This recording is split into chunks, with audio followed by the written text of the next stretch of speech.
I thank ASG Yancha for his briefing and welcome the high-level representatives of Estonia and other relevant countries to the meeting today. President, the airspace incident discussed by the Security Council today and the drone incident discussed a few days ago are both spillover effects of the Ukraine crisis. They reflect the lack of mutual trust and growing suspicions among relevant parties and illustrate the complex and sensitive nature of the current European security situation. As long as the Ukraine crisis remains unresolved and the war continues, similar incidents are likely to reoccur. Therefore, the urgent imperative and fundamental solution are to realize a political resolution to the Ukraine crisis as soon as possible and to build balanced, effective, and sustainable European security architecture. Regarding the Ukraine crisis, we have fully elaborated our position on multiple occasions at the Security Council before. Tomorrow, the Council will hold a high-level meeting on the issue of Ukraine, when China will expand our position again. I will not go into details today. On the airspace incident, China urges the parties concerned to remain calm and exercise restraint, clarify facts and dispel doubts through dialogue and communication, avoid misunderstandings and misjudgments, and prevent the situation from expanding or escalating. We always maintain that countries should follow the purposes and principles of the UN Charter in handling international relations. Thank you, President. Thank you for organizing this important meeting. Just 10 days ago, this Council held an emergency meeting requested by Poland after being intruded by 2,000 Russian drones. Today, we are meeting at the urgent request of Estonia after 3 Russian jets violated its airspace. What's next? Which other emergency meeting will we have to hold in the coming weeks? Who will be the next country dealing with Russia's provocations? None of these developments were accidental. No, Moscow does this on purpose. A country occupying a permanent seat in this council is destroying international peace and security it is supposed to maintain. The logic is simple. Russia escalates to force everyone to play by its rules. It wants to impose the law of the jungle upon everyone. Might make right. Our goal is the opposite. We must make Russia play by our rules.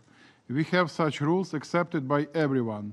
They called the UN Charter.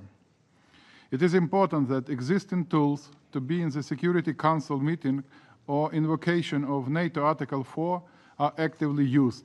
However, political action should be backed by strong practical steps. Weak or late responses will only encourage further aggression. Europe is not at war with Russia, but Russia is at war with Europe. And the only way to safeguard peace is to respond with strength and unity. The best way to prevent a larger war in Europe is to increase support for Ukraine. If you help us end this war sooner with respect to the UN Charter, Russia will not expand it to other nations. Mr. President, a strong response means that a threat should not be escorted neither for 12 minutes nor for 1 minute. It should be neutralized. We reiterate our readiness for air defense integration. This is our European sky over Ukraine and other European nations. This is our common security space, and we must have a common sky shield to protect us all. Ukraine is the only country in the world countering regular massive air attacks of more than 500,000 drones and missiles, and we are ready to share experience and join forces. An integrated European air defense system, combining intelligence, early warning, and active interception, is essential. We have the capabilities, experience, and alliances, but action must be decisive, adequate, and swift. Other elements of a strong response include devastating sanctions, pressure on, and strong deterrence packages for Ukraine.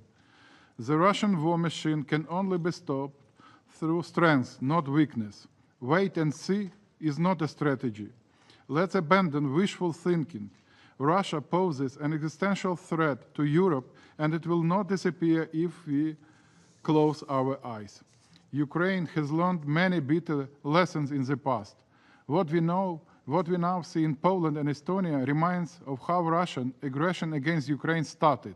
Hybrid attacks and escalation, unmarked soldiers, violations of state border, and other steps. We can see this pattern repeating, but in another forms. The only effective way to counter this escalation is to respond with strength and unity. In conclusion, we reiterate that aggression against any European nation threatens the security of all. Only united action can prevent escalation and preserve peace in Europe. We stand in solidarity with our friendly Estonia, with the Estonian government and people, and we are ready to contribute to our shared security. Thank you. Thank you, Mr. President, and it is very good to be with you and this esteemed body for the first time. Thank you, ASG Jenscha, for your briefing. And of course, I too welcome the participation of Estonia's Foreign Minister in this briefing as well. Colleagues, just 9 days ago, this council met to discuss Russia's violation of Poland's airspace with a large number of military drones. In that meeting, the United States urged Russia to end the war in Ukraine and stop actions that could risk it escalating into a broader conflict.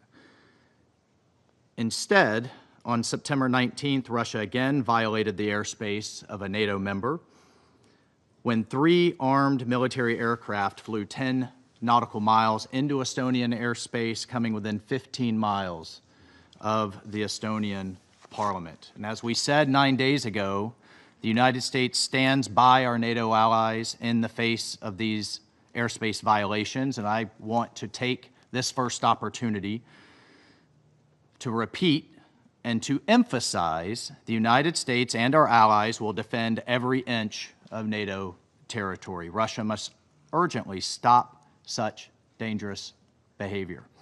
At a time when President Trump in the United States has been focused and spent an enormous amount of time and effort to end this horrific war between Russia and Ukraine, we expect Russia to seek ways to de-escalate, not risk expansion. This event, following on the heels of the Russian drone incursion into Polish airspace, creates the impression that Russia either wants to escalate and pull more countries into this conflict with Ukraine, or doesn't have full control of those who operate its fighter planes and drones. So either scenario is very disconcerting, given that Russia is obviously a nuclear power with global reach. And so I once again urge Russia as a permanent member of this council to uphold international peace and security, to respect the sovereignty of its neighbors, to cease violating their airspace, and I call on Russia to negotiate directly with Ukraine to end that war. I thank you, and I very much am honored and look forward to working with each of you. Thank you, Mr. President.